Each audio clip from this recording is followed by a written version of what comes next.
just real quick, I worked mostly in high school, college counseling, college admissions.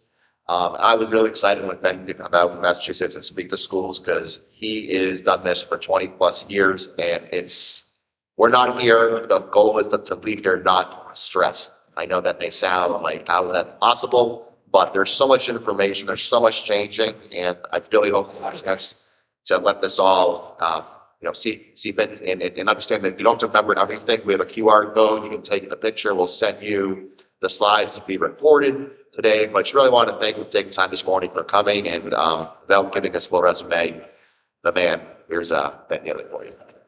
Thank you all. Thanks, Dan. I normally would not like to use the microphone because it's being recorded. I think that's probably the best way to do it. So don't forget my microphone usage. As Danny mentioned, I have been doing this for essentially over 20 years now, starting as a tutor as an undergrad in the 90s, and then hiring tutors, managing them, developing, breakdown, building products and software for test preparation, yada. In addition to my professional interest in this area, as with 3 kids, my oldest is a sophomore in high school this year. So my wife has suddenly started asking me work questions outside of work hours. So it's become very real for me as a parent as well. And to Danny's point, there's a lot going on. There's a lot of change right now. My intention is to hopefully bring you some clarity that helps you breathe and decrease the temperature and the anxiety a bit around this. I think the best way to do that is to understand what's happening. Stopping the questions as we go. I've got about 45 minutes of stuff to talk about. But I'd love to handle any questions that you have as we go. Danny mentioned this. We're Revolution Prep, an online tutoring company. We've been around for about 20 years. We moved online before it was cool. So in 2011, we started doing all of our work online to connect educators all over the country with students wherever they live. And our role in is transforming the trajectory of people's lives through that education. Is a big thing for us. 5 things today, and while I go through the agenda, there's the QR code. So I would recommend, if you have a second, grab your phone. If you just give us your name, email, we will send you a copy of this presentation afterwards. There are lots of facts and figures, and what I've noticed is that there are parents that will either take pictures of slides or they'll have their notebook out. No need for any of that. You can just get a copy of it sent to you afterwards. So 5 main things I want to talk about today. One is around testing policy. So I think the maxim that always holds up around college admissions is that it's always changing. Change is the only constant. That's true. But again, as a 20-year veteran at this, it's actually more changing now than ever the last 3 or 4 years. Partially thanks to COVID. So we'll talk about testing policy shifts, the test optional, test free. Then we'll talk about the so what of that. What does that mean? So the schools change their policies. What's actually happening? How does that affect students? So we're then going to dive into the digital SAT and PSAT for the first time in the history. That long-standing test is moving away from paper and pencil into a mandatory digital format. So we'll talk about what that is, what it means for students, and then we'll put it all together and think about how we should plan appropriately or help guide and coach our children to plan appropriately, since they're not always the best planners. Before I dive into this, a few definitions of terms. Test required is what we are all used to. So when you all were in high school, which I know is only just a couple of years ago, we had to take an SAT or ACT and had to submit it to schools to be considered for admission. That was just the way it was. Test optional is what it sounds like. You have the option. If it strengthens your application, you can give the school an SAT or ACT score, but you don't have to. And then test free, you might have heard it said, test blind is golly, even if you love your test score, you think it's amazing, there isn't even a box where you're allowed to submit it. We don't take it. So those are the 3 main classifications that schools are in today. It's going to be one of those 3. Important to note that test optional is not a brand new thing. When I talk to parents, a lot of them are under the misconception that COVID hit, and suddenly all these schools are saying you don't have to send a test score. Even before COVID, we were approaching half of 4-year colleges and universities that didn't require an SAT or ACT, led by some of our neighbors to the north that Bowdoin College in the late 1960s. They were the first four-year university or college to stop requiring the SAT or ACT. And then there was a gradual increase in that. Yes, though, it is true that when COVID hit, we saw a really massive spike. You can see that on the graph. And where we are today, as of last fall, is about 81, 82% of four-year colleges and universities do not require an SAT or ACT. That's a big deal. That's 1,800 unique colleges and universities where you don't have to submit an SAT or ACT. So why is it that many folks have this misconception that it did come out of nowhere and it wasn't a thing before COVID? Well, it's probably this. So you'll notice I've used some words in this slide that I don't usually like to put on slides. Those words are US News rankings. I think they're pretty garbage. I don't recommend you pay any attention to them or obsess about them. But they're a good shorthand. So I'm being a hypocrite putting it on the slide because it's a good shorthand for the short list of colleges that everybody talks about in the media, on WeChat groups, on Facebook groups, blah, blah, blah. So these schools get all the attention. And these highly selective schools with the lowest admit rates, they really did go 0 to 60 during when COVID hit. So for the most part, they almost all require the SAT and ACT in 2019. And now, as of last fall, they almost all don't require the SAT.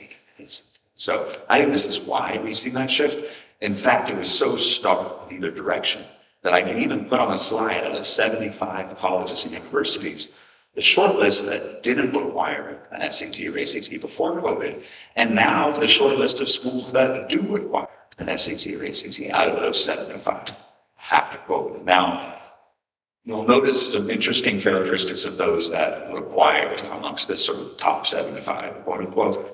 A couple of them are private institutions, MIT and Georgetown, who are simply saying, hey, for our school, our admissions process, we believe that this is something that's important to have this test.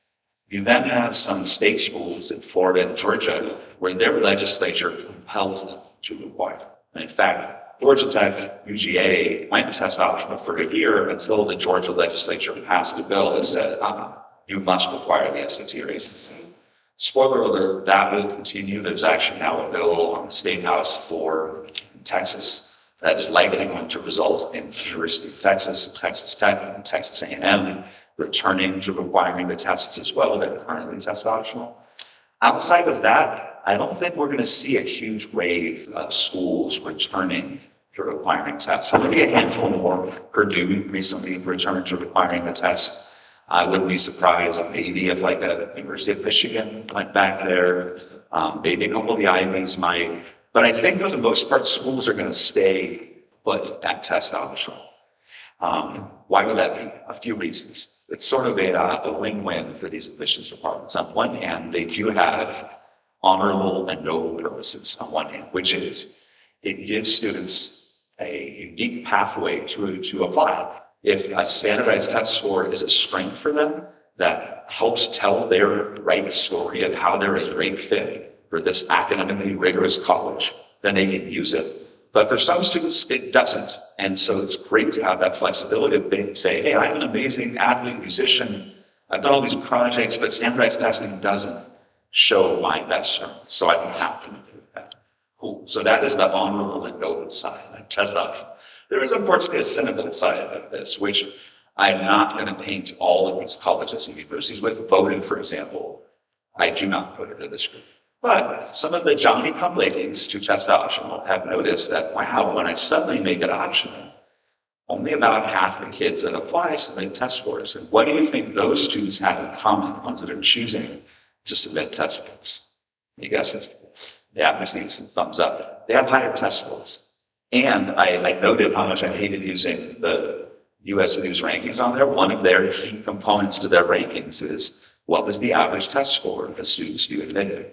So when you go test optional, a couple of things happen. One, you get higher average test scores, which helps you in your rankings. Two, if you're a highly selected institution with a low admit rate, you got a lot more kids applying to your school. So now with that roll is removed, there are a lot of kids that are like, well, I wouldn't have applied before, but now I will because I'm happy to test score.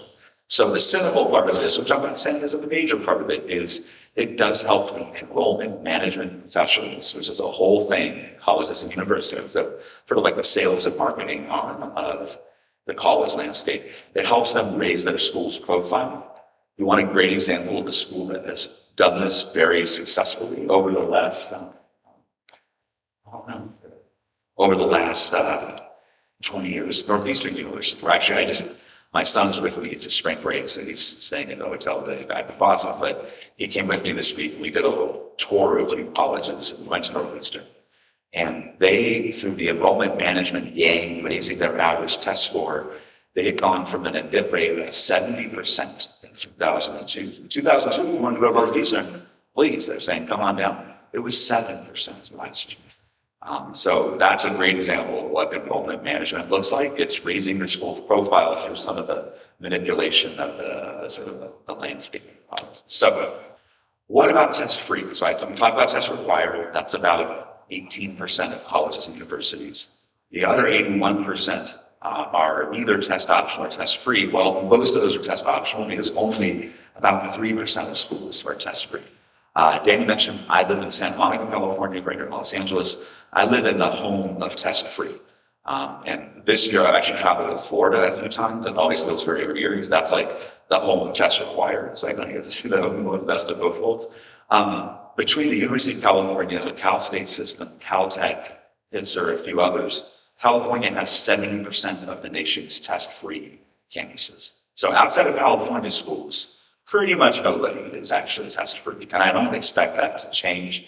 In the past, the University of California has been, and I'm a little biased, I went to Cal, so careful not to rave too much about the University of California, but in the past, the UC has been something of a trailblazer when it comes to admission testing policy. They were the first school, you might remember the SAT-2 or SAT subject tests. UC was the first major institution to say they're not going to require those anymore, we're not going to take those anymore, and then suddenly everybody else followed them. And then they did the same with the essay on the SAT. They said we don't want that, and everybody else followed them. I don't think you're going to see schools follow in their footsteps here, go to test free. I think there are simply too many upsides to selective colleges to having that. Hey, if you want to submit. If you don't, don't. One of the other big factors is grades. In the 1990s, somewhere in the middle of that chart, when I graduated high school, I'm not going to tell you where. In the 1990s, it was more likely than not that people had less than 3.3 unweighted GPA when they were entering freshman year. Now, the vast majority of students are entering college with an A average. That is sort of the standard now. So if you're a highly selective college, your applicant pool is chock full of students that have darn near 4.0 unweighted GPAs. That's just what everybody who applies to schools all has really great GPAs. So for them, leaving open the option to say, hey, if you also want to sprinkle on top an SAT score or an ACT score that helps further validate, further help us get a picture of just how rigorous academically you are as a student for our school, then that helps them still because of this factor that this is just a reality. I don't have data points for the last 2 years, but my sense is that if anything, it's probably matched up a little higher thanks to some forgiving grading policies that were put in place due to COVID. Now, my son has experienced that this high school for sure. My wife and I keep saying, oh, go to college and make you feel like that. They're going to be ready. So I don't think we're going to see a big shift further. So any questions about the definitions of the policies themselves before I dive into so what? So we have some policy changes, what has happened? Just a little bit of reasons. This is why we have a environmental lockdown in March of April. Lockdown practice at that time.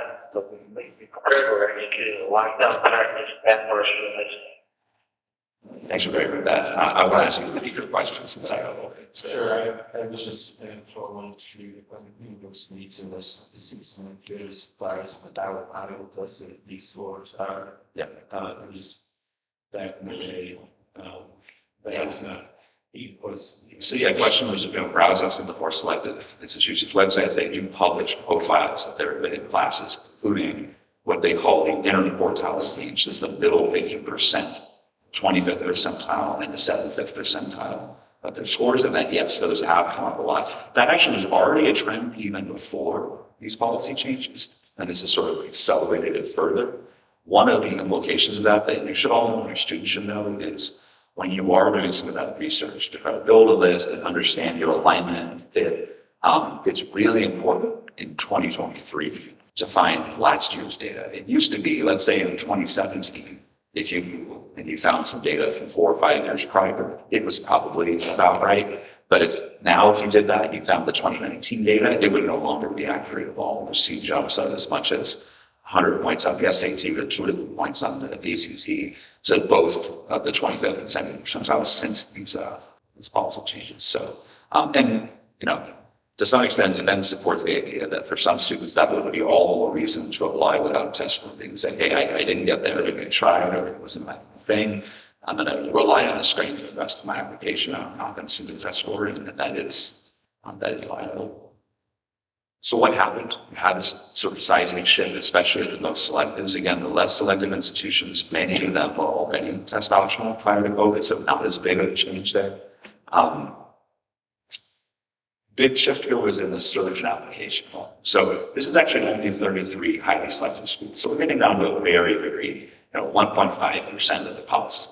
So no, this isn't necessarily the same trend everywhere, but at these schools, we saw a 33% increase in applicants in 3 years. Most 3-year spans, you'd expect to see that number be about 6% or 7%. There was steady growth, but not 34% growth. Why would that be? It is one less roadblock now that I don't have to submit an ACT or an SAT score. I look up those stats and I say, hey, that ain't me, but maybe I'll still take a chance because I like my GPA at the school. I've heard this described by college counselors as the Humboldt effect or the anti effect. The kids go home, there's a fall of their senior year, they go home for Thanksgiving, they see some relatives, and Uncle John says, hey, I heard Stanford doesn't require the SAT, you should take a shot, go for it. Billy probably shouldn't apply to Stanford, and then it does anyway. So I think that's driving a lot of those decisions. At the same time, they're not, unfortunately, hiring new professors and building new dorm rooms and cafeterias. So the number of spaces has pretty much stayed the same. It did go down a little bit this year. That's because a lot of these schools, they do something called yield predicting. So they say yes to students. They try to predict how many of those students are going to say yes back to them. It's like the Bachelor or something, and they better know how that's going to go. And that has been turned upside down in the last couple of years. I use Northeastern as an example. Northeastern massively over-enrolled in the last 2 years because they were used to only this many kids saying yes to them. Suddenly, a lot more kids were saying yes to them because they had raised their national profile, right? So, the long and short of it is the schools that were already ridiculously hard to get into, test optional has made them even harder to get into. It's just a reality of that shift. Yeah. How many schools now would you say is the average of what folks apply to? How many schools are kids applying to this day? So I actually don't have that data on the slide, but I can tell you this. It is going up. If you were to plot that on a graph, I'm a former math teacher, so I love line graphs. It would look like a straight line going up into the and I do have this stat. In 2000, the number of students applying to 7 or more colleges was only about 10% of students. 2 years ago, that number was 38% of students. And I know in the 90s, I was a very strong high school student. I applied to 4, and I was already like, whoa. So my friends were like, I only did 2, I only did 3. So it has really shifted. It's an individual decision, but I will tell you, it is not uncommon for students to be in the high single digits when they make their college list. That's not a recommendation that they do that, but that has become more of the norm now than was, let's say, 20 years. But just to that question, as like a practical, I have 2 kids in college, a freshman and a junior. I got 3 younger, which is why I'm there, like seeing a huge difference from when one person was applying to the second. My full son applied to 6. My daughter last year applied to 8. All her friends applied to 15, 18. It's it. Yeah, and that is driving a lot of this dynamic as well. That's a steady over time. Is that the Common App has made it easier to do that. And in my son's year, which he's a junior in college now, he had to apply to like BC and Notre Dame, which he was reaches for him. there were 6 extra essays in addition to the Common App, so it was like no way. This is, My daughter's scared, there was only 1, yeah, so that's a whole other one. this Are phenomenon. people familiar with what the Common App is for those of you who have younger kids? Does everybody know what the Common App is? I can touch on that briefly. Yeah, Common Application is a nonprofit that has partnered with, I don't know, maybe, sort of 1,000, I think, but a whole bunch of colleges and universities to create a streamlined application portal where a student can log in, create one profile, and then it allows them to more easily apply to multiple schools. Now, in many cases, they will do some distinct steps for each different school, an essay, usually a personal statement or some other stuff. But a lot of what used to be separate work, to your point, for each of those schools is now consolidated, and which I think is a good thing because it can decrease the barriers to putting yourself out there. But I do think one of the things it's done is it has raised that number. You know, it's interesting. At a lot of the conferences I go to, we have practitioners that are doing this work. College side, there's a lot of discussion about like, is this going to be a never-ending arms race where in 20 years everyone's going to apply to 50 colleges or 60 colleges, and it's going to create more randomness and more of a lottery feel. It's interesting to look at. I'm not saying this is going to happen, but to look at the United Kingdom and how they do it. They have a hard cap. I believe it's either 4 or 5, and that is it. You apply to 5, you rank them in your preference order. That's it. You're done. And nobody can apply to 10. So That's what happened here. I don't think so. I would like to think so, but you know, I think a lot like how the United States has its own perspective on gun ownership. That's an example, right? I think there's certain ways that we choose to act culturally or do things that are not replicable in the country. So I wouldn't be surprised if there's any constraint on individual liberty and freedom of being applied to the school, and that's unfortunate to say. It'll be interesting to see if one of the ways it happens, the Common App might start to say, hey, I think they do have a limit now, but it's like 20. So the Common App does have a limit. It wouldn't surprise me if they consider bringing that down a little bit, but I'm speculating control. So, good question. But the tests are required, you say that, you know, they kind of gives a range, right? And it kind of prohibits other leading students from saying, hey, you know, I could make that on the SAT or the ACT. So kind of prohibits them from applying, but students still get in with lower SAT scores. Like I went to University of Georgia, and I would never make it. Yeah, that's a great point. So when you look up the data that So you it's have, like scares you, like, well, maybe they shouldn't apply, but even if they have them lower and they have a really good. correct. Yeah, and so the inner quartile range would schools say, hey, if the kids be admitted, here's their score range. If they were requiring a test submission, first thing, their averages won't have gone up as much as the test options. There will be a more accurate representation because every student had to submit. But the point she's making, which is spot on, is they aren't saying those are not the cutoffs, right? They're not saying if you're not here, you're not getting in. Fully 1/4 of the students they admitted were lower than that low end score. And I have a slide that touches on this dynamic. It's unfortunately, there are subtleties to it. I think as parents, we wish it was like fun. Like if this, then this. But so much of the admissions process is the opposite.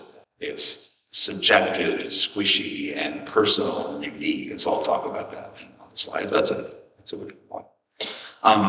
Here's some detailed data on test options. So this is the slide that parents always ask me to show that they want to see. Like, look, these schools are really hard to get into. They used to require a test score, and now they don't. So what happened at those schools? And here it is. Now this is a I always joke that this is the like toxic slide where I need to have like, you know, helmet or protective gear.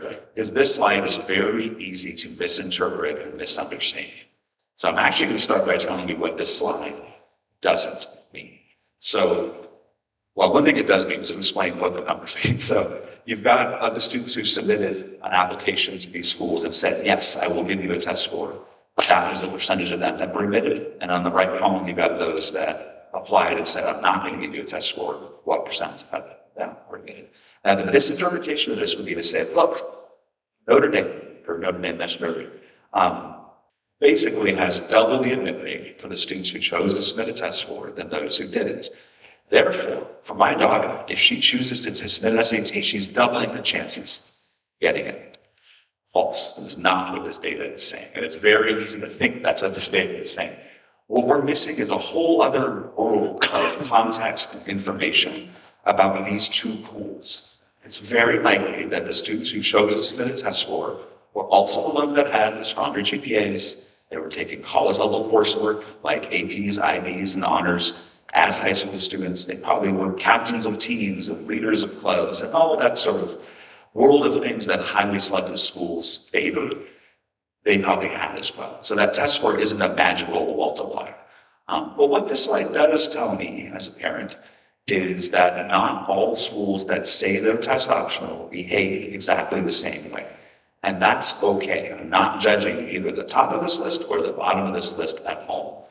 This sort of gets us talking about institutional priorities and talking about each admissions as being their own separate thing, which it really is. College admissions is not a monolith. It is not a vending machine into which you insert GPA and test scores and you crank to handle and outcomes and results. It just doesn't work that way.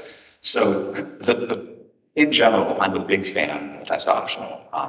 And even test free makes it really simple. It's like, no, you just don't do it. The one minor drawback, and it is minor, is every one of these schools has the exact same verbiage on their website. They all say, hey, to apply to our school, it's optional. Submit it if you want. The end. But I know that if I was applying to TUS versus I was applying to the schools that aren't on this list that I would cite for you, Michigan, Duke, or others where reputation-wise, they would be on the higher side of this list.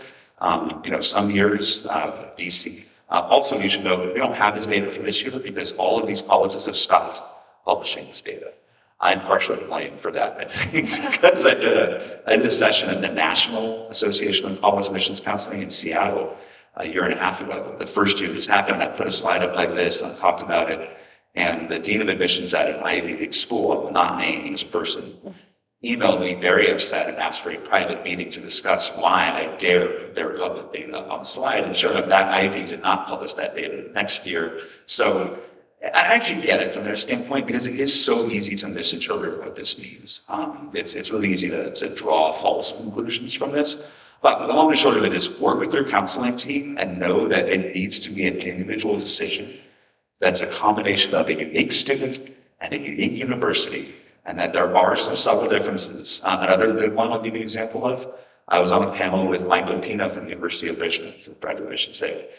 And he said very clearly that our admissions process, we are test optional.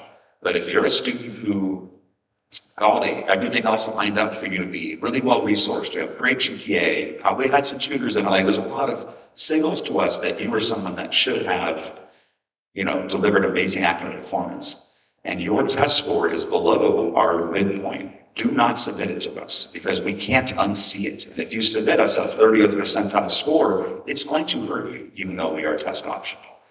And that's fine. That's their choice. I can also tell you that at Tufts or at Bowdoin, they don't monitor that. At Tufts and Bowdoin, if you submit and they see that it doesn't help you, they actually they swear an oath or whatever they do, but they disregard it from the process. They do unsee it and they will not use it if it hurts your application. And again, what I just told you is not on anybody's website. There is no black book of that. So this is the one slight downside of test optional is it adds some purpose to the process. So Another thing on what I'm listening to about. Daniel, my daughter did not get in. She had S&P scores that were 207 points higher than a friend of ours. But your daughter didn't submit them, and she got. ooh, this is actually really interesting that you're using Vanderbilt as an example because when I announced this, he told me secret because this was told me off the record. But another college counselor at a private independent school shared with me that they had had a call with Vanderbilt admissions. It still happens in some cases in the counselor's thing. After the fact, do a little debrief and say what happened. And this Vanderbilt admissions person said, hey, this student who submitted a 1520, which is at the midpoint, by the way, it's a crazy hard to get score. That's a 99.1st percentile score, a fantastic score. That is at the midpoint of Vanderbilt's current average. Vanderbilt is trying to raise that average higher. And so this admissions person said they shouldn't have submitted that 1520. If it was 1540 or... We had that conversation. There you go. Guidance counselor, you call her. Then you might be the example of you now can't say what school was having in front. But then literally they said you should have submitted that, trying to raise our score, and basically hinted that this applicant probably would have gotten him a much better chance of getting it. Yeah, so that's- Yeah, because this person basically was like, yeah, this thing would have got me if they had submitted that score. But at 1520, I can't take them because it won't help us raise our average to 1540, 1550, which is ludicrous. Now, not everybody acts like that, but unfortunately, especially on highly selectives, they're jockeying for like, I don't want to be the 21st ranked, I want to be the 13th ranked. And that really matters to them. And it's really unfortunate because it sucks for the rest of us. That's what it is. So takeaway here, by the way, the other thing is that's a ton of students that are getting into selected institutions without submitting test scores. I know those numbers in the right are lower, but that still represents tens of thousands of students who applied to highly selected colleges, didn't give them a test score, and they were told, yes, you're in. So I think there are two myths around test optional. One is it's a farce. You have to submit everywhere. They say they're optional, but you got it. Not true. The other myth is testing doesn't matter anymore. It's all out the window. And this is my son's preferred myth. That I heard that UCs are test-free, Dad, so I'm not doing the SAT. And I was like, you are literally the son of a test preparation professional. There's no way on this earth that you are not going to do the SAT. This last slide I'll show you, this is a little bit of a tricky one, so bear with me trying to visualize this or explain this. But we talk about institutional priorities. I think as parents, this is where you have to work to let go, and students do to some extent too. Every one of these colleges and universities have goals that they're looking to fulfill. And these goals are not always obvious or known to us. Those goals include recruiting athletes and honors level musicians if they have a conservatory. It might mean, I've heard this, I was at Babson for a college tour with my son, they're like, we would love to get more kids from North and South Dakota. We have almost nobody from those states coming to our city. That's an institutional priority for them, right? So some of this is looking to increase the percentage of first-generation students or underrepresented minority students, right? Like, there's a variety of priorities that they have on their side. Now, your son or daughter has their priority, which is, I love this school. I really want to go there. I love the fact that it's rural, and I like the dorms, and I like the majors they have, and, awesome. That matters too.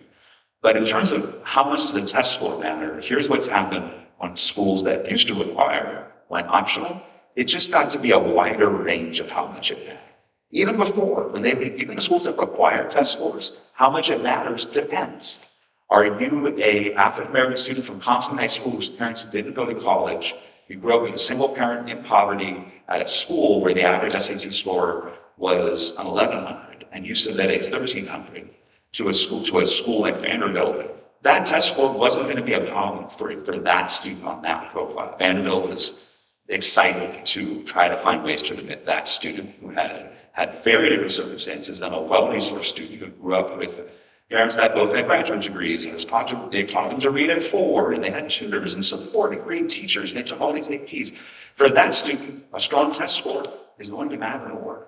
That's how it works. And those are just examples, but you can imagine every other constellation of what state you live in, and the athletics, music, theater performance. Like the students' application is a holistic body of who they are and what they do. And every little part of that matters to schools in different ways. Well, now that it's optional, it's the same thing, but it's widened on both sides. If you are a student where you really line up what they want, you just double submit the test score. Now it really doesn't matter. But on the flip side, this is the paradox for students, for parents and students. By going optional at some of the more selective schools, there is a little bit more pressure to deliver a higher test score on the other side of things because of some of those dynamics of how it has raised the test score. It sort of is what it is. And the good news is they can all get to those higher test scores if that's a priority for them. And if that makes sense for their time, they can do that. But they require some time out of it. So, yeah, question. If your child does not submit a test score, do they have less opportunity to American? Great question. I need to, I've had this asked a few times now. I always think I need to add that stuff.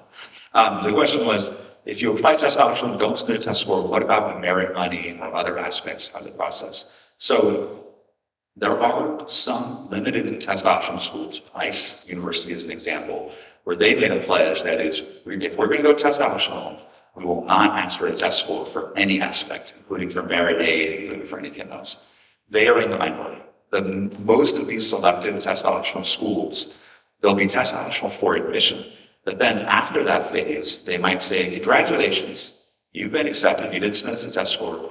Now that you're in and we promised no takesy backsies, we're not going to be unrevoked. will you please submit a test score if you have one now, so that we can factor that into merit aid and other opportunities. So, and honestly, even you see in the University of California, where you can't submit a test score, it's test free. The students who get in, they get a survey which says, hey, if you have it, please send us your test score. We can use it for math placement, English placement, merit aid. So it's a little bit interesting that they will still ask for it even after the admissions phase. At the same time, can you mention for majors, specific majors? Yes, so there are certain, and this is a great point, there are certain colleges and universities that actually have very little testing policy based on what sub-college you are applying to within that institution. Obviously, Cornell is a notable example, that might be one where, and there is no necessarily policy that applies everywhere, but a common example would be you're applying to an engineering or a STEM major, data science, they may require or sometimes things like strongly recommend. Do you ever say strongly recommend on a college's website?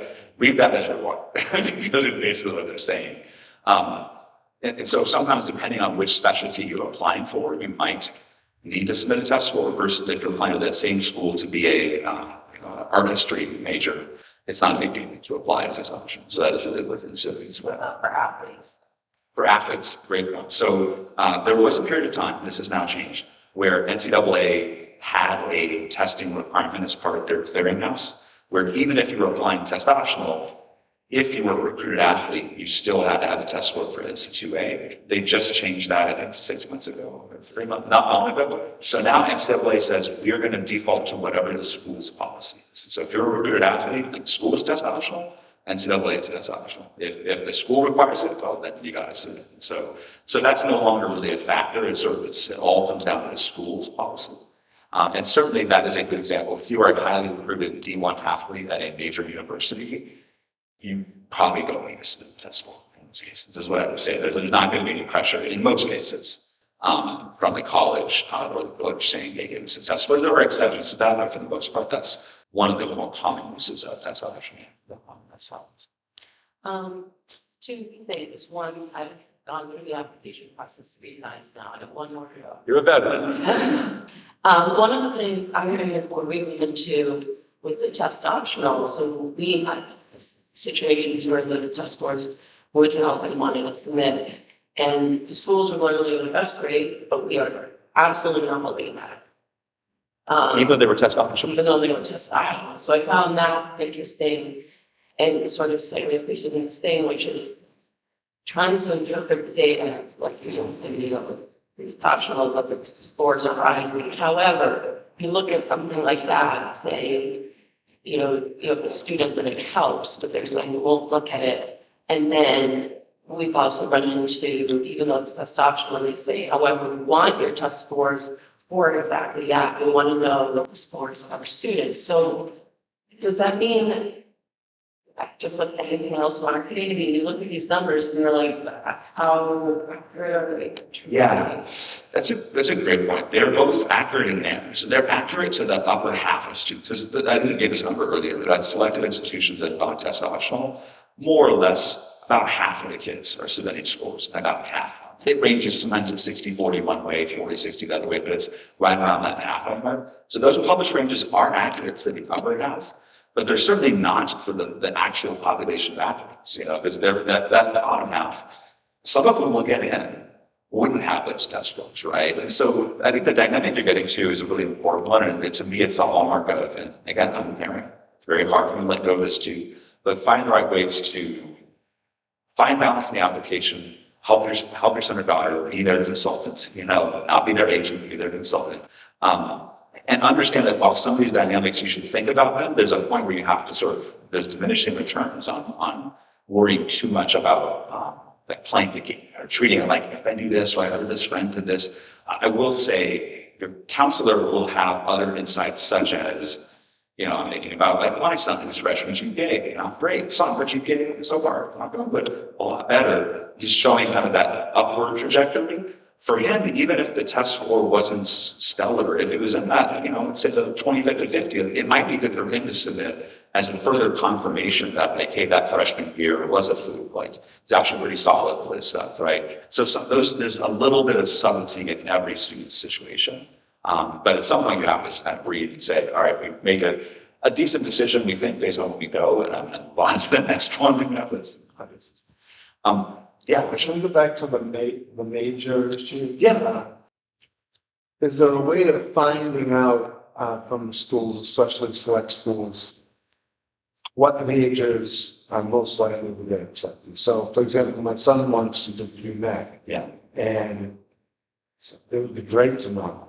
Yeah, 10,000 people apply for UMac at this school, and only 1% are there.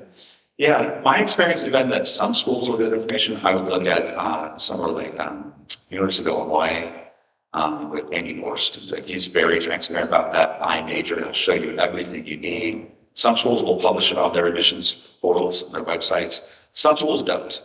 So you won't always get it everywhere, but a lot of them will.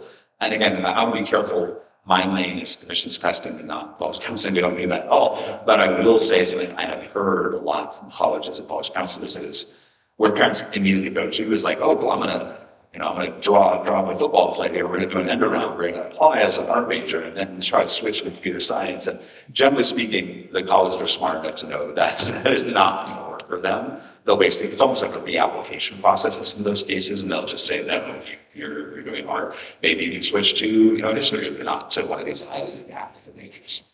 So to that end, is there any disciplines to which I to combine from the side as those that are not very interested in? It's like fun 17. Yeah. Yeah. I'll give this is the most deep wisdom I went from college counselors, which is sound crazy. It depends, right? So I think there are going to be cases. I know it's not. I'm a lot of confidence to have that on the that just says it depends in the front there. I don't know. Yeah, I would love it if you want to chime in on that. Just for the sake of recording and future perspective this time, I'm just wondering maybe we should go through the slides. Yeah. Great one. Yeah, I'll accelerate, but we'll come back to this as we go.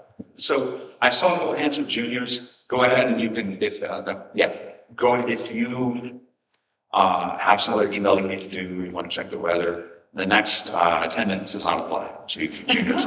So if that's all you got as a junior role, this is not for you. But I did see a lot of 10th grade, 9th grade, and younger. This next part does apply to you very much. So just a heads up. I'm not offended if you. So after 90 years of paper and pencil, we have a test that's now completely digital.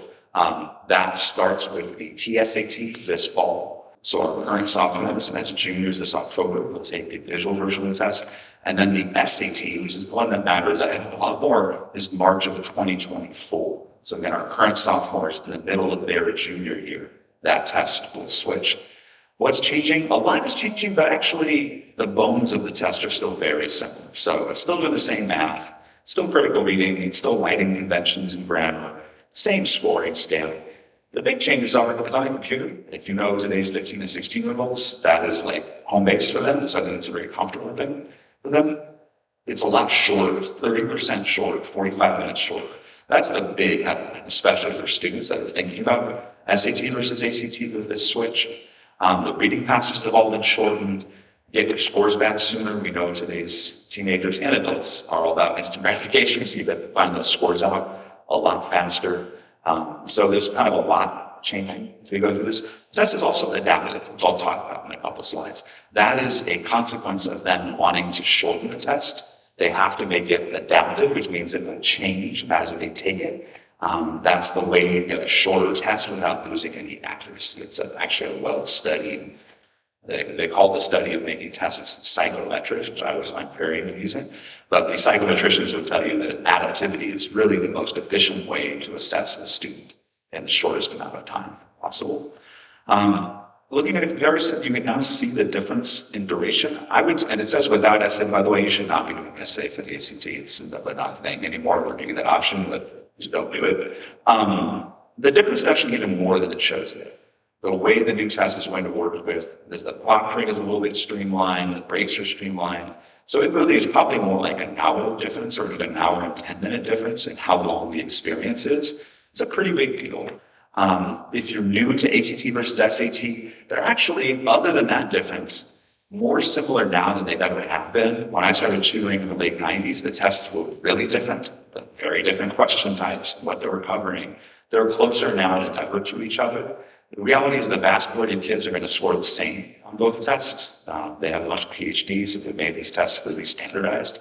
And for the kids who don't, obviously they choose the one they start higher on and go from there. Big difference with these tests is going to be how speeded they are or aren't. Speeded is a psychometrics term. This means how much are we using time pressure as a tool when we build our test. I can give you a test where I give you 10 questions and you have all day, or you have 5 minutes. I'm going to get really, really different results. The ACT uses speed very heavily in their design. So students only have an average of 60 seconds per math question. On the digital SAT and PSAT, that's over a minute and a half. That's a really big difference as an average amount of time. Now, the flip side is the ACT is using the bottom of the critical thinking skills pyramid. So can you recall facts? Can you demonstrate a basic skill? That's what they want. The SAT is using evaluation and synthesis. Students have to look at another student's argument and decide what evidence would most weaken their argument if I was able to have this evidence. So they're trickier questions, not through tricks and traps, but through harder critical thinking skills needed. So it isn't like this is just a time decision. There's another factor here, but it is starting to become a really big difference. Why is College Board doing this? I'm going to shortcut this slide. They're getting their lunch handed to them right now in places like my home state of California or Washington State, here in the Northeast. They are down between 50 and 60% in the number of unique students taking the SAT from before COVID to last fall. And anytime the business, put your business hat on, saw a 60% decline in product sales, you would first fire the CEO, which they haven't done yet. Maybe they will soon. He's kind of not my favorite guy. I think he should be fired, but I don't know there. They would also then rework their product. And so that's what they're doing. They're basically saying today's 16-year-olds, all these tests are awful. How can we make it a little bit less awful? We can make it shorter. We can put it on a computer. We can give them results back faster. So probably for the first time in the history of the College Board, they are being a little bit student-centric and educator-centric, which they never do. So we're going to give them some brownie points for that. There are other factors, but that's the main one. PSAT, not a big deal. It officially stands for preliminary SAT. You can think of it as practice SAT. These scores aren't sent to colleges. It really is for the student to get a baseline, see where they're at. It also happens to be used for this National Merit Scholarship Competition. My rule of thumb there is about 10 to 15% of parents get themselves worked up about this. But the hard math is that only 1% of students are going to learn this. So, you all know Frozen is let it go. I would not remember anything like that. I had a 4-year-old home too, so we got a lot of Frozen in my daily life.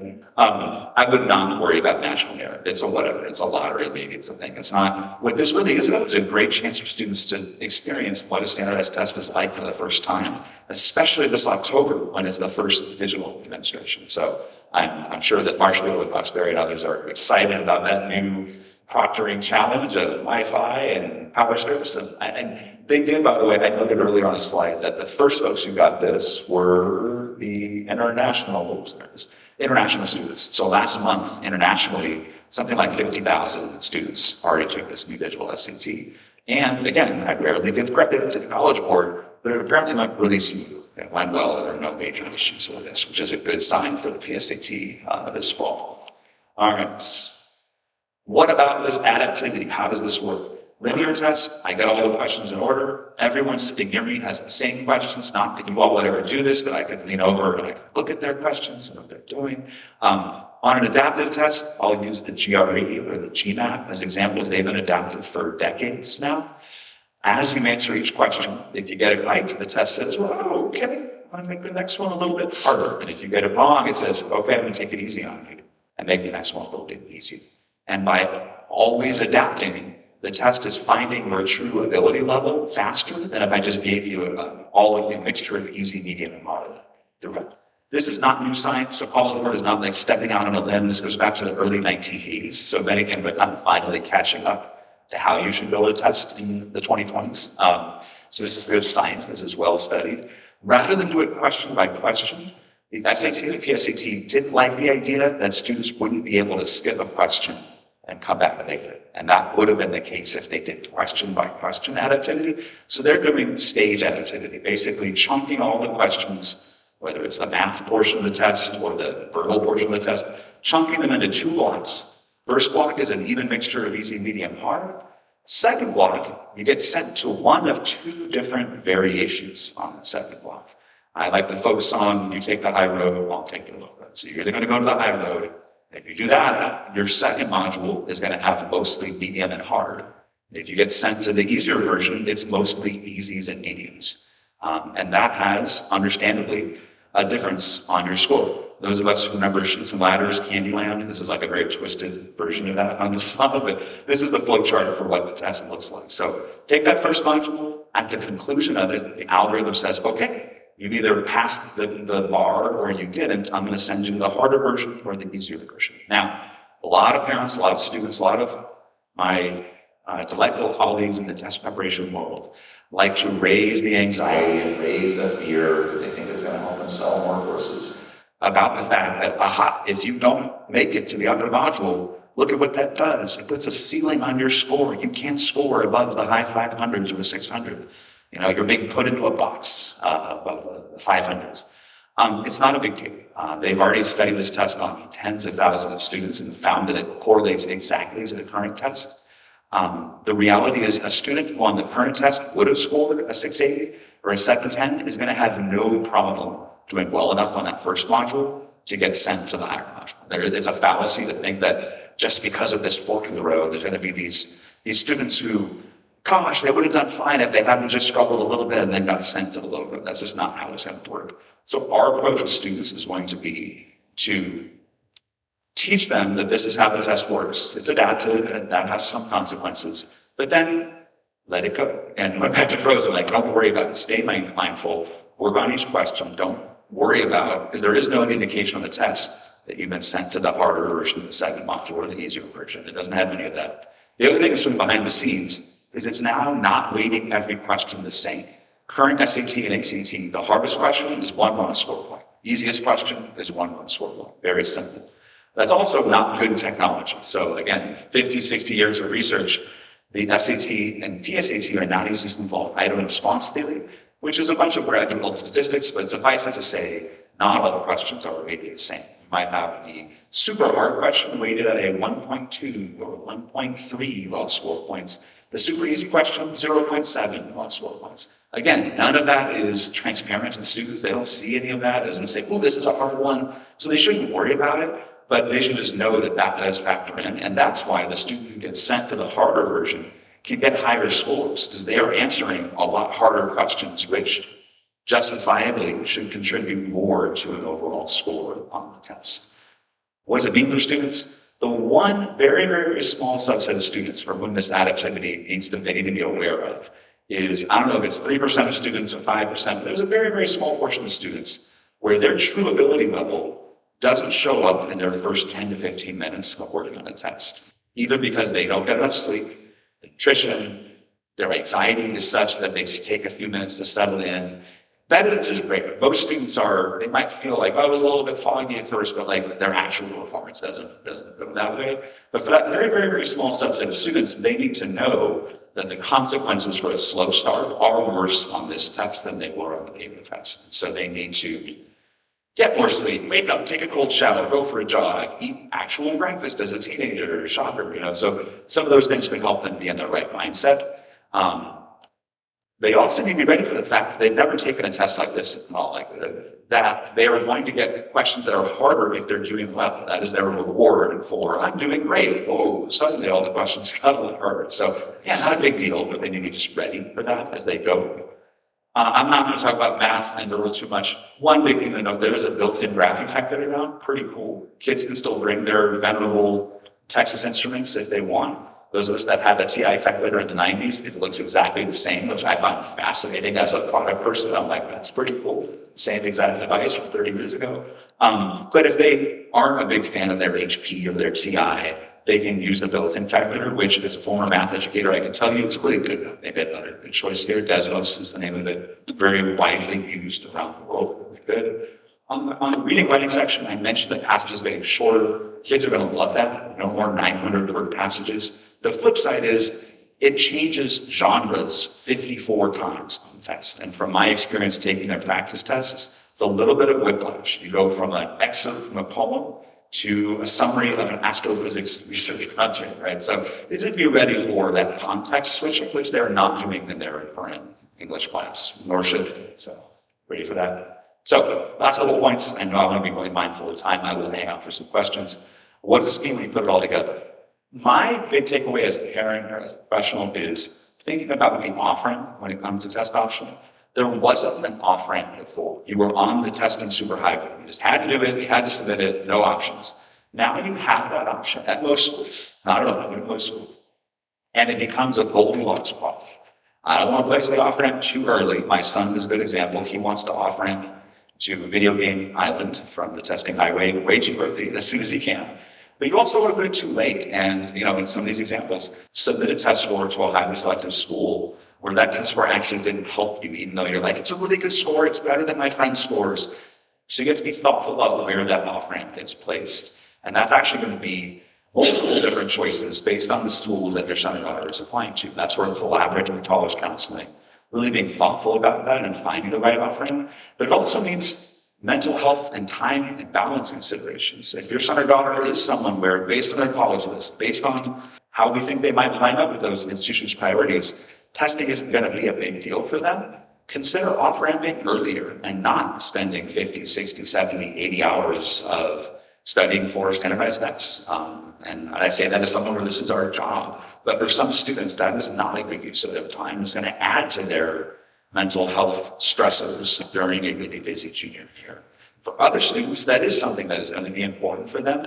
And in some weird cases, like me when I was a teenager, they might like standardized tests and they may want system prep, which I know is very perverse to actually say, but those people do exist, including amongst some teenagers. So it's just important to think about where that off-ramp is going to lie.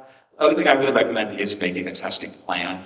This is an example. I need to change the slide. I was supposed to look at this and they're like, that's so overwhelming and that's so detailed. It doesn't have to be that detailed. But what you're mostly looking to map out is, when am I going to take the official test for the first time? And what test dates am I going to think about reserving for a possible retake? I wish I could tell you that students do their best in their first try, but that's not the way the world works. It would be like saying, I'm going to run my next marathon time this weekend, my first time running a marathon. Not going to happen. It's usually their second time or third time. That being said, do not plan for more than 3. There's a lot of data from these test folks that after a third try, you got what you got. You're not likely to go up anymore. But just doing this process, which is, hey, let's look at when your big sport season is. Let's look at the play that you're going to direct or whatever these other big factors are. And let's think about where to strategically place the official tests, where to think about preparation, what kind of preparation approach makes sense. Do you have a self-starter who's highly motivated and organized? Can I swap them for my kid, please, if you do? Because if you do, they can look at self-study. There's amazing resources. If you have a more, I would say, typical teenager, you would look at a preparatory sort of tutoring program that helps give them some structure, some coaching, some accountability, some guidance on that, right? But picking them out, should I use the summer for that? Should I use the school year for that? Those are really personal decisions that I'm not going to make for you. But just having that conversation, especially for those of us that have, those of you that are parents of sophomores, we are finishing up sophomore year, pretty good time just to look ahead and lay a plan out. This is not a 2-hour conversation. It might be a 15-minute conversation. But in our experience, it actually decreases the stress and the anxiety for students to know, okay, March of next year, or my junior year, that'll be my first test. Oh, I need to take a practice ACT and SAT. No stress, to see which one might be best for me, right? Like thinking about some of these steps and laying it out will not leave it to chance, and then it won't be one more thing floating in the back of their psyche that's making them nervous because they haven't made a plan. So that's my take there. Last thing to note, current sophomores, unfortunately, get to be the lucky ones who have a weird transition year. Current juniors, no digital. Current freshmen and younger, all digital. Yay. Sophomores, it straddles. So in the middle of their junior year, you make a switch. This is not a big deal, not the end of the world. But what it will mean is they'll take the PSAT in October, and let's say they're like, cool, I crushed it. I liked that test, or maybe it didn't suck so bad, or whatever they say. And then they might be like, I kind of want to get an early jump on my SAT and go register for the November SAT or the December SAT. It will not be in a digital format yet. It'll be different than what they experience on the PSAT. So for most students, trying to get it done early or start early is not a good plan, just to be clear. I actually don't know what the stock guidance is for Marshfield and Duxbury, but if I had to guess, I would say spring and junior year for your first division, I'm getting some nods. That is the most standard advice at schools around the country. It still leaves plenty of time for retakes after spring and junior year. And the reality is students' highest test score is most commonly achieved in the late summer or early fall of their senior year. So as much as we wish it would work where they could get out of the way early and just be done, their brain is still, it may not seem like it in some of your conversations, but their brains are rapidly developing from age 16 to 17 to 18, especially in ways that help them do better on a timed, challenging, standardized test. Their neural pathways are getting more efficient, and it's really common in our experience that students don't get to where they want to by the end of junior year, and then somehow magically in October of senior year, they see an 8-point jump. It's because their brains are a year older and that's that much better, even if it may not seem like it at times. So that's everything I wanted to go over. I actually don't know, this might have the wrong QR code on it, so don't scan this one. If you just realize, I think I'm going to swap this one out from another school. I will come back to the first slide, which has that QR code. I'd love to take other questions. I also want to be really mindful of parents' time. So if you need to go, you're going to get to work. Whether that's on Zoom or that's in person, please don't let me hold you, but I will hang out for a bit and answer questions while that one's the QR code. So yeah, sure. Yeah, so questions around students with learning differences and improved accommodations.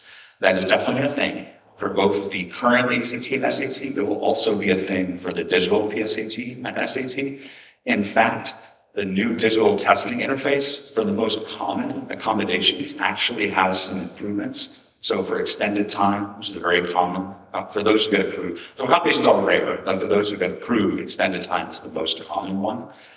There's now an individual timer built into their test, so it shows them that doctors don't have to worry about, it's double time, where did you start? A lot of students that get accommodations, of some will get things like screen readers or scribes. Well, their laptop likely has built in the ability to read the screen, right? So yes, it's still a thing. It is still rare. The vast majority of students do not get approved accommodations.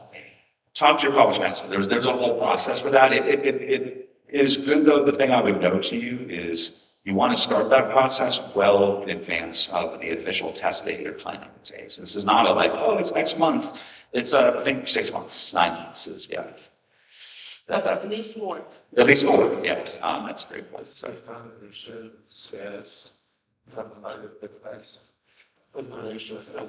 no, it does not. So yeah, the accommodations are not passed through. The school is not going to dang a student you have an accommodation. They just see the score.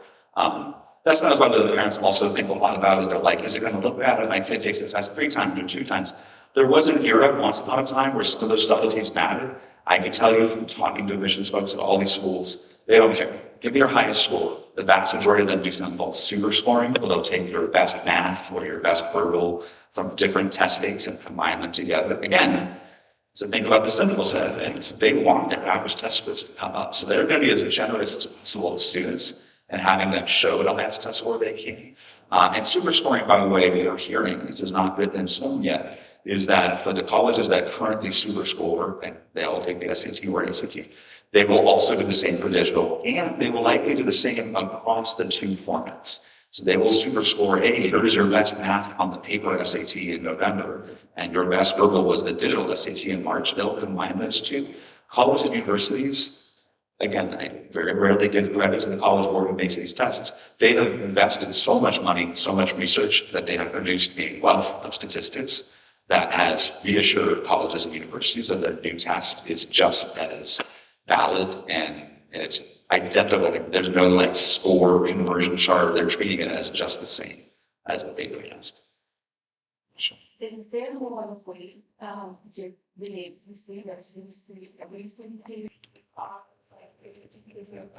No, there's not. It's a great question. The question was, do colleges prefer ACT or SAT? There was some truth to the answer would have been yes in some schools as recently as 15 to 20 years ago, 25 years ago when I was applying. That was a thing. It's not now. So they treat them as interchangeable. In fact, a lot of larger admissions departments use computer software that takes all the kids' data in and it converts all their scores to one scale or the other, and they don't even know which test to took, right? They're it's all converted. So yeah, there truly is no preference for ACT. Question. I have a little too color. Yeah. My 2 that did their tutor said, the same person, that you shouldn't take the August test because typically when out of school or summer, do you believe that? I would say it depends. It's such a great answer. For a student who has truly kind of unplugged during the summer, there could be some credence to rolling right back into a standardized test that looks at math, reasoning, and critical reading is not a great time if they truly just bounced for the summer. That being said, I have increasingly recommended the August test date, especially for, after the junior year, rolling into senior year, because students have so much going on in their junior years, today more than ever, that trying to find how am I going to fit in time to prepare for a test is really tough. Using the summer is a really good time. They may still have activities, but it's nothing like what it is during the school year. So I have been, and we have been increasingly steering some families towards that August test date because they can actually do more of an intensive preparation process where they don't have too many distractions. So in those cases, yes, I would say, I don't know if that depends, made sense for you, but that's where I go follow up question. And the second part is, so I have 2 8th graders. Where do you see this go? Like, by that point, I mean, maybe will they not definitely going to take them? Like, what do you think? Yeah, so I think the trend is going to be, I think if you, use the word asymptotes, I'm a former math teacher, I think we've just about reached the stable point how this is going to shake out. I think it's going to be 80% test optional, 15-ish% test required, 5% test free. And there'll be little burbles there. There might be in certain geographies like California, more schools going test free because kids are comparing that to the UCs and saying, how come they're not test free, right? But I think it's going to pretty much stay there. It is interesting the other thing I would say is there is chatter behind the scenes amongst some of the most selective schools that more of them may return to requiring because of the kind of lottery aspect. And again, I want to be careful with rumors and anecdotes. But the rumor that I heard from a very credible source was that there was a sub-segment of the Ivies, 3 or 4 of them, that were collaborating off the record and planning to have some kind of a joint timed announcement that they were going to return to requiring the SAT or ACT starting next year or the year after. And then they were caught off guard by Columbia's announcement that they were staying test optional permanently. And that threw a wrench into that other group of IIT's plans to return. And the reason is, it is for them, right? They're highly resourced admissions departments. They have these amazing veteran trained readers, but the application volume is getting nuts. UCLA, the closest university to my public, got 149,000 applications for a freshman admission.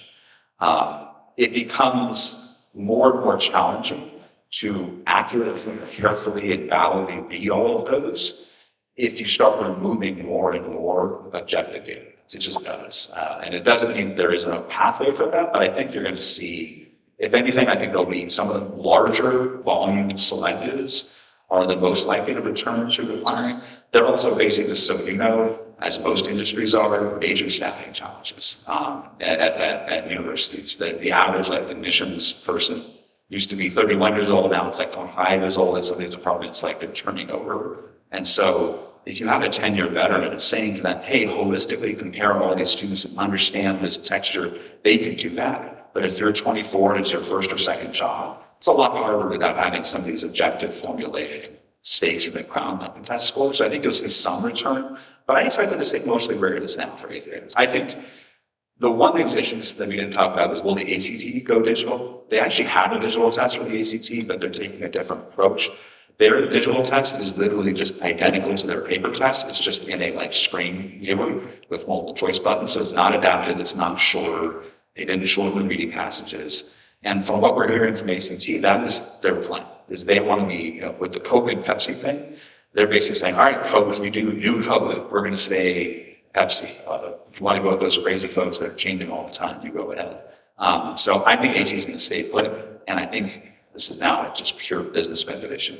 I think they're going to call. I think that if you're a 16-year-old and you're choosing between 3 hours and 15 minutes and 2 hours and 15 minutes, I kind of don't care what else is going on. I'm going to take a shorter one, even though that might not be the only factor they should consider. So I think it's interesting if ACT isn't going to go there, but I think you can see even some of those areas that were slightly SAT dominant are going to go fully.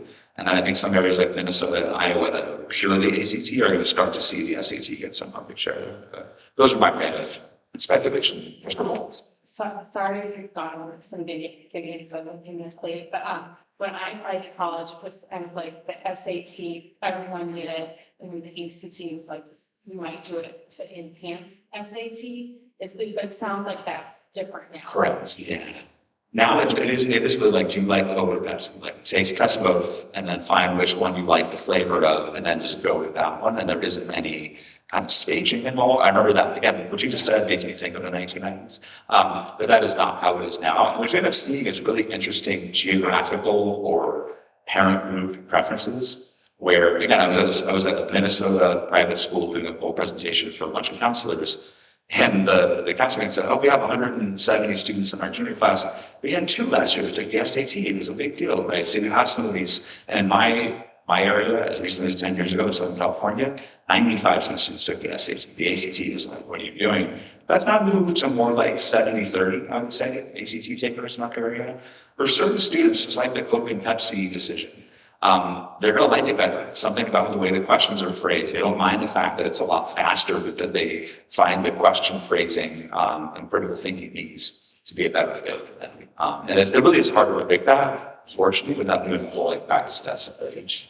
Is there a way for the parent to figure out which would be better? Yes, you have to subject them to about 6 hours of practice standardized testing. That is unfortunately the only accurate and real way. I wish I had that news, because believe me, I do not. I have to face that this summer as a parent myself, and I'm not. I'm looking forward to that. But it is what's needed. You can use the PSAT as a baseline. That can be a stand-in for the SAT since they're already going to take that. And then you just be augmenting what happened to a 3-hour practice DCT.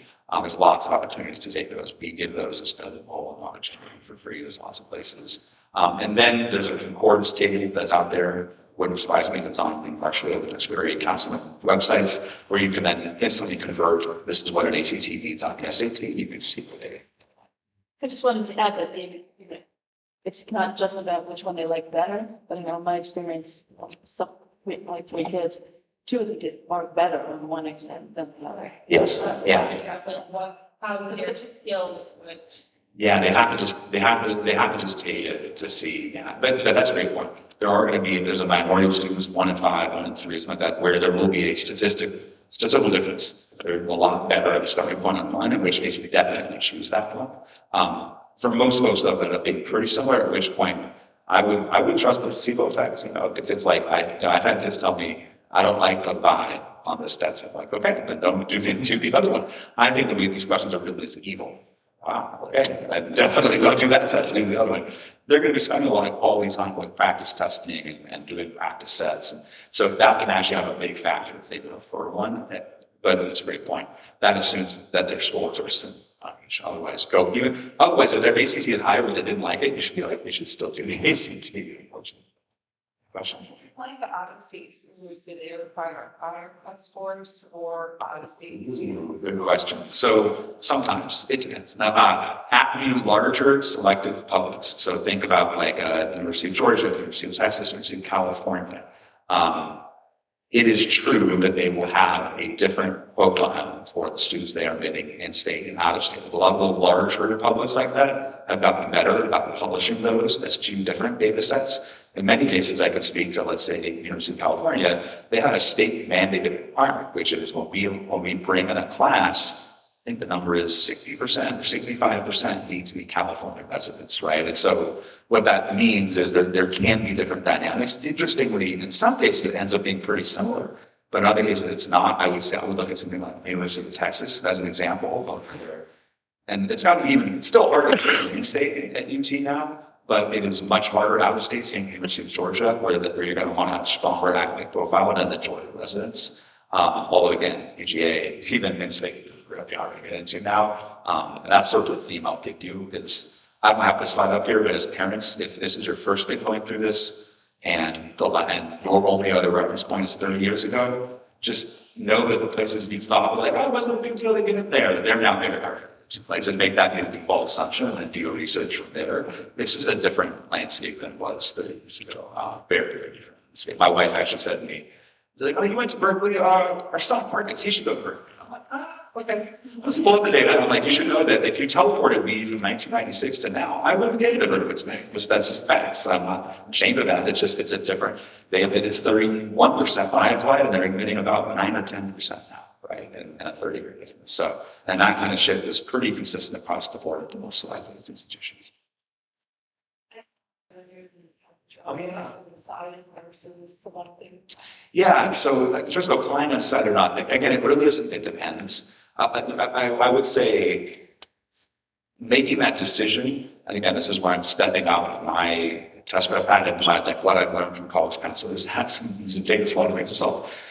You want to make that decision for authentic student reasons. If they really are undecided and that is where their head is at, then do that. I wouldn't make that decision as part of a tactical, decision of like, oh, I think this is going to do this or I better that. Like, but if they really are, I think many TKQIs are, then I think that's what they should probably do, rather than necessarily applying to the harder to into one, or the easier one, thinking about those factors. But So what does that mean? Like, so if those have been decided. it, Go to college, so I don't know how. yeah, varies widely based on the college they apply to. In some colleges, depending on the selectivity or the size, it doesn't really have a big impact. Like I know that was the case when I applied to Cal. Other than computer science, everyone else, it didn't matter what you applied on the side of it. It was all just one big pool, and then you could change majors to what you want. At certain schools, especially those that are the highest profile with majors like pre-med or engineering, computer science, those do start to become almost like colleges within a college, where if that's something you really want to do, then you need to apply to that. Otherwise, if you do go undecided, you're not going to have flexibility to just bounce over to data science. But the best insight it is your college counselor is an amazing resource for those questions. Like that's actually their bread. They have lots of bread and butter. That is one of their breads and butters is to navigate that. So he's interested in technical engineering, but he's not necessarily sold. So Yes. does he buy into rules saying? I would say talk to counselor. If they like that, because at some schools the answer is probably yes, and at some schools the answer is no. And I'm just speculating now, but that's where I think that becomes a really nice, rich conversation that your son will have with college counselors. Ben, we need one more question. One more question. Yeah, I've been told that Danny has checked the ways crafting a one school in Reading thing. There's apparently a long ways to get it. I don't know. But One other thing before we mention the last question, this so people know, I know Martha, Dr. You already know this. We do have supplementary practice exams, including the digital, the SAT, and the SAT available on weekends. That's something you could sign up for your child can sign up for.